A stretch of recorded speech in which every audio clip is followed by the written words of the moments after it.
আজকে ছিল সোজাই আজকে খাইছি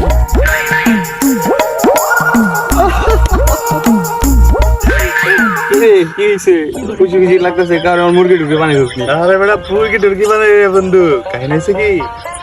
আমার বউ তো মনে কর 10,000 টাকা দিয়ে শাড়ি কিনে লই আইছে এটা শাড়ি কিনে লইছে তার বউ 10,000 টাকা দা আইসিস করতে তুই এনে কি তোমার খুশির খবর তুমি লইছো তোমার শাড়ি কিনা লই আইছে নাকি তোমার এত বড় একটা বাস দিছে আরে বেটা বাস তো লইছে সমস্যা নাই কিন্তু কাহিনী হয়েছে কি আমার বউ ওই শাড়ি এবার তোর বউরে দেয়াইতে লয়ে গেছে বেটা কি কইতেছিস তুই এটা কিচ্ছু বুঝছ না আর বাস তো তুমি আগে খাও নাই আমার এত একটা বাস দিছো তুমি এটা তুমি খুশির খবর লইছো না It's the motherfucking Eagle Double G. Snoop Dogg.